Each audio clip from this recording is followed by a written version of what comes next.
tarata ye février kalo tile 14 samba fila ani 27 Mali kunnafoni jaman lajɛbagaw aw minnu y'an filɛ sanga na waati Mali kɔnɔ fo ka taa se Mali kɔkanna ma an ka bulɔrɔ kano kan Mali kunnafoni point am aw fo ni ka aw waleɲuman dɔn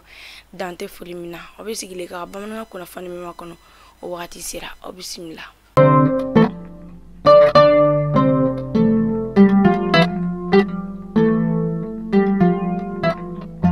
Fondamela sabi segu ni dongo ale nasrala femi wagadu ka sinema gintamba aboyani akarama o taleno kadi anga jamana ma atako mugwa ani shigina wedamene ni kalo kile mugwa ni duru fokata se marsi kalo nata o kle nani oma wa obisa ke sababu femi jaw olu boli malika mali yerebsi ka la kodo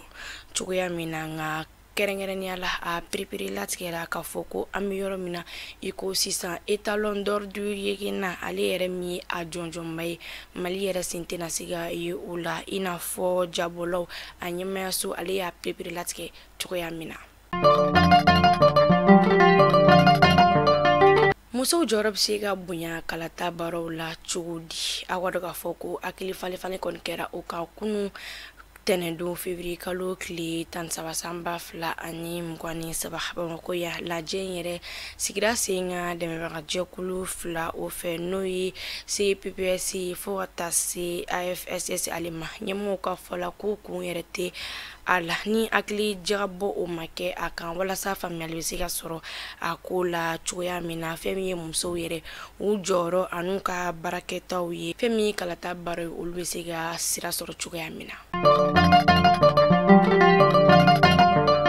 Femi Mali kalanuka jereje kulubay no di ayemi aka lajeba tako bisaba ani kilina o kera dogon temnina banko ya laje yere sinfesa Femi kwa secrétaire général kore no de Sirema Seydou Nyari ale koni sugantira ka manna sabana oke wa akaru ka foko sugantili yere kera furuku baye lakoldu luni nyonche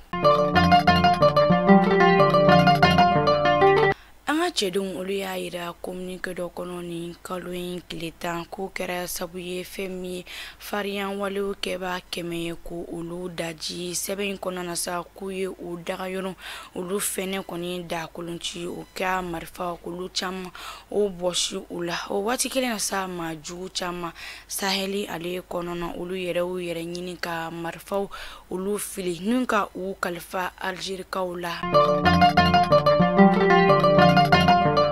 Mali kunnafoni TV direction commercial mobi awla dunia aw mamun meno na be fe aga firifon ulu de kala ko don walima aga chage daw abe nege jursira o bamba abe sor anga igara sanfala ula Mali kunnafoni jabar na jebgo akulo garsgere kerani kunnafoni damandwani am foko o kambe shini kunnafoni kuro ulu keneka